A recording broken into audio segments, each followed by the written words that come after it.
Hello everyone and welcome back to the Denver Broncos franchise. Unfortunately, I finished recording the preseason the other day, or I was trying to, and my power went out right at the end of the episode. So I completely lost the recording, but the autosave had gone through for the preseason being finished. I'll show you what that looks like. We lost to the Vikings, beat the 49ers, and lost to the Eagles. But of course, in the preseason, you're not really caring about wins and losses. You're just caring about the young guys performing well. So I wanted to record this really quickly just to show you the cuts that are going to happen, and then we have a few players to upgrade, and then we'll get into the regular season. But anyway, let's get started with cutting players. I don't like to use the cut players screen because it doesn't really tell me what I need it to tell me. So here's the situation for running backs. We have a lot of guys that are quite good, including Tyrone Brazil, who has hidden development. He's not an overly impressive prospect currently, but he could end up being good with the hidden development. It's just, can we justify him being on the roster currently? I don't necessarily think that we can. I think that he's a practice squad player, and then there's a possibility that he's getting signed. It is what it is. We'll move him to the practice squad. And I think a similar thing can be said for Brian Pearson. He actually looked relatively good in the preseason, but just not quite good enough to make the team. I think that these top four guys are the guys that should be on the roster. Brian Pearson did have an upgrade. He's up to a true 70 overall. He got +3 break tackle and +1 carrying. So let's compare him really quick. He has 82 break tackle, 89 speed, and the guy he'd really be competing with is likely Michael Smart. But Michael Smart is a really nice speed switch up for us. He's the fastest running back at 92, and Brian Pearson just feels like a worse version of AJ Dillon, who we already have on the team. So I think that Brian Pearson also goes to the practice squad. And I believe that we will run 4 running backs. That's what we typically do. And it's still kind of a toss-up between who is going to get the primary second RB role between AJ Dillon and Roschon Johnson. Roschon seemed a lot quicker in the preseason. He also has higher carrying. I don't know. I'm sort of leaning to Roschon potentially to be the true RB2, but I haven't fully decided. Wide receiver is an interesting one. So I think it's pretty clear that Truman, Stockton, Perry, and Langford are the guys. Those are like the top guys on the roster, especially Truman and Stockton, who, like we know, has hidden development. Truman and Stockton, clear number 1, clear number 2. Deontay Canty seems like a really good player. I'm not gonna lie. He only has normal dev, but he has 92 speed, 5'10". I mean, he's not huge by any means. He's just a quality depth guy. He's not a great route runner though. It's obvious that Cole Langford is making the team. That was never a question. It's just a matter of what he plays. And I think that he has to just be on the field. With the 91 spec catch and the 89 catch in traffic, he needs to be on the football field, especially in red zone situations. If you forgot, he is 6'9". So tentatively, my plan is to have it be Chester Truman, DeMarcus Stockton, and Cole Langford as the wide receivers 1, 2, and 3, with Jerry Perry in rotationally pretty frequently. There's Dante Claxton, who is 6'3" with 90 speed, pretty good player. Definitely the most likely to be the 6th wide receiver on the roster. And then all these other guys, I think, are just bench riders for the most part. Like Daniel Truman is a fan favorite. Everyone wants him to make the team. I know that. And he has an upgrade while we're at it. So let's go with slot for him. He gets 1 awareness, 1 catching, and 2 short route running. Genuinely not a terrible player. I just wish he were a little faster. Like if he were fast like his brother, he would be pretty decent because he doesn't have terrible hands. He's not a bad route runner. He just isn't really very good either. And it's hard to justify him being on the like day 1 roster. He is now officially above Kari Posey in the ratings though. I think that Daniel Truman needs to be on the practice squad for 1 more season, and then next year he might be able to fight for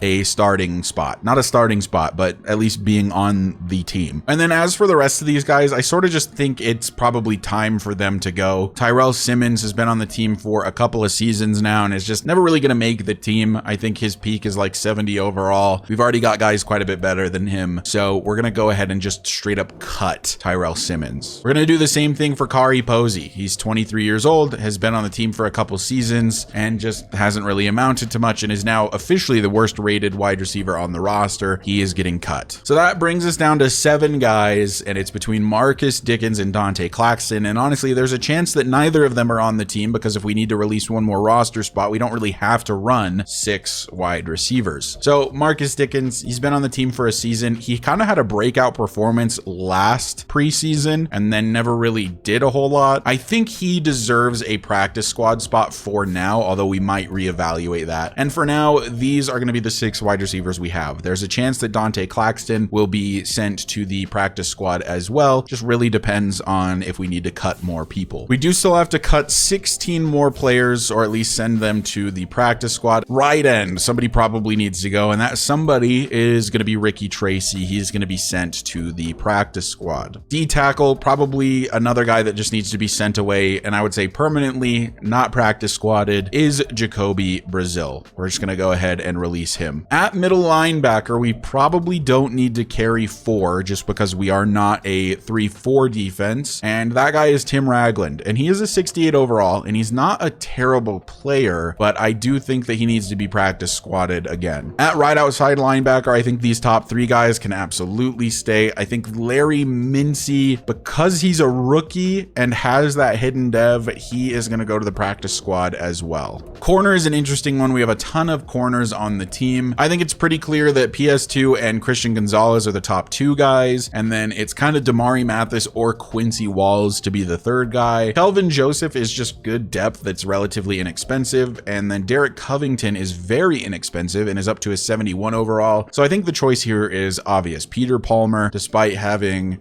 a fun name, is going to be released from the team, and Andrew McLean, who is an undrafted free agent for this season, as a development point upgrade, so we'll give him a man-to-man upgrade. He gets 2 awareness and 2 man coverage, which brings him to a 74 man, which really isn't bad, all things considered. He is going to be placed on the practice squad though. And this is another situation where if I need to cut like 1 or 2 more guys, Derek Covington will probably be sent to the practice squad or just straight up cut. Maybe we consider cutting Kelvin Joseph instead, just because he's a little older. At free safety, we definitely have too many guys. While Dante Wake's not really actually a free safety since he plays a little bit of everywhere, I do think that Nick Fitzsimmons probably needs to be sent to the practice squad. And I think the same could be said for Zach Flanagan, who is a 67 overall at 22. Dante Wake is a 79 overall at 22. So do we bring Zach Flanagan onto the roster or do we let him walk? I think Deshaun Clark is a guy that we can send to the practice squad for sure at strong safety. And then free safety, I do think that, yeah, Zach Flanagan probably needs to go. We can move him to the practice squad as well. So we still need to get rid of 7 more players. Obviously, Dennis Colbert is the starting quarterback of the future. Michael Stockton and Jameis Winston had a bit of a battle to see who the backup was going to be. They're so similar in terms of their ratings, but Jameis was really bad during the preseason, so it's hard to know. I'm tempted to run both of them and just hope that Colbert just doesn't get injured. Most of the time I don't run 3 quarterbacks, but I feel like whatever choice I make here is going to be the wrong one. I think Jameis is going to suck if I stick with Jameis. I think Michael Stockton's going to suck if I stick with Michael Stockton. So I think with 7 players still needing to be cut, it is time to let go of Derek Covington. I wonder if he has any sort of trade value. He does not. I think we're just going to cut him. Derek Covington actually no longer has practice squad eligibility, it turns out. So we're just going to have to release him, I think. It's unfortunate. I'm a fan of Derek Covington. He does have that 78 man coverage. He's bad in press. He's relatively fast. He is 6 foot, so he's not small, but has just not really amounted to anything. He could be a serviceable corner on other teams perhaps, but doesn't really fit on the Broncos. And we are also going to be sending Dante Claxton to the practice squad. Well, we still have to cut 5 more players, and I think that Michael Stockton, rather than being cut, is probably going to go to the practice squad for us. He does have a ratings upgrade here. I'm going to give him field general to hopefully get those accuracies up. He gets 2 mid and and 1 short throw accuracy. So he's up to a 78 deep, 79 medium, 83 short. He's got the 90 throw power. I do think that he is probably a better backup to Dennis Colbert than Jameis Winston,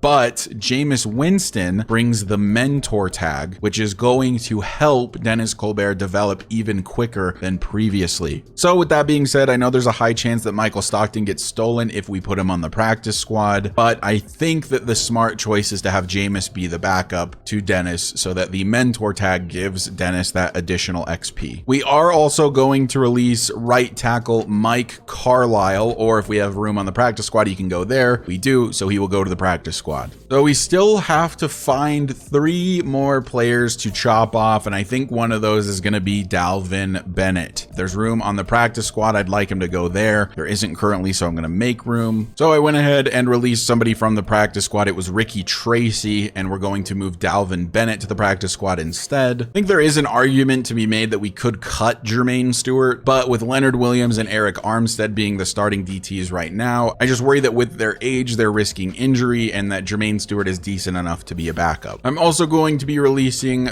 left guard Max Hughes, as we have enough depth at all of the O-line positions. And that leaves us with one more person to cut, and that one more person is going to be Earl Wright. Been on the team for a couple of seasons now, is not a terrible player, just not good enough, and we don't have room for you. Unfortunately, you're released. I also moved Nick Benito to left end. He will now be backing up Baron Browning rather than being third on the depth chart at right end behind Zach Allen and Khalil Mack. If you're curious, I bought Khalil Mack back because he was a free agent. I could get him for relatively cheap, and he has the mentor tag. A few more players to upgrade after that. JD Robertson has a couple of upgrades. I'm going to give him 1 to run stopper, hopefully get a little bit more block shedding, and then we'll probably give him 1 to power rusher. So he does get 1 block shedding, and then the other one I'll go into power rusher, try to get his power rushing stat up a little bit. 2 block shedding and 2 power moves. Big upgrade for JD Robertson, up to a true 79 overall, 81 block shed, 73 power moves with the 99 strength. He might need to start. Quincy Walls gets an upgrade, just more man-to-man for him. I would love to see his press go up quite a bit, which is really where he's lacking. He gets a +3 to press, +2 to play rec, and a +1 to zone coverage. That's a big upgrade for Quincy Walls, who, by the way, now has superstar development, and we'll give him another upgrade for man-to-man. He gets 2 man coverage, 2 press, and an ability slot because he's now over 75 overall and a superstar. Dennis Colbert gets an upgrade. This should hopefully put him over the edge for 80 overall, which would get him another ability slot. I am going to go into strong arm for him to make him a scheme fit, just to get him even more XP. He gets 1 throw act deep, 1 mid, and 1 under pressure. So now he's at 82, 88, and 89 accuracies respectively with a 93 throw power. He also did unlock that additional ability slot, and right now he has quick draw, so he has faster animations when throwing under pressure, and tight out, which improves the catching prowess of all tight ends who are open on pass plays. Jerry Perry gets an upgrade. Needs to work on his short and medium route running more than anything else. So we're going to give him a slot upgrade to hopefully get the short route running up. He gets 1 awareness and 3 catch in traffic, which is not at all what I was anticipating, but I will take the +3 to catch in traffic. Romeo Sims gets an upgrade. He will be the backup to Avery Baptiste this season. We'll give him a pass coverage upgrade, and he gets 1 acceleration, 2 awareness, and 1 zone coverage. He has really good speed for a linebacker and pretty good coverage ratings, although I would prefer if that man coverage went up quite a bit. So there you have it. We are on to week 1 of the regular season, which is a rematch against the Bills, a team we beat in the divisional round of the playoffs last season. We did have Mike Carlisle signed off of our practice squad. That is not of all people who I was expecting to be signed. But anyways, sorry that the preseason video is super short. Normally I really enjoy the preseason and getting to see all of the players and making that video for you guys. Unfortunately, with that power outage happening, I just don't have access to that recording anymore. And with the fact that Madden auto saves everything, the only way I'd be able to go back to the preseason is if I opened the save that was before the off season. So I'd have to redo the whole off season basically to make that happen. So I hope you guys understand. Preseason, not that big of a deal anyway. In the next episode, we'll get into the regular season and hopefully beat the Buffalo Bills, looking to make it back to the playoffs. Thank you guys so much for watching, and I will see you in the next one.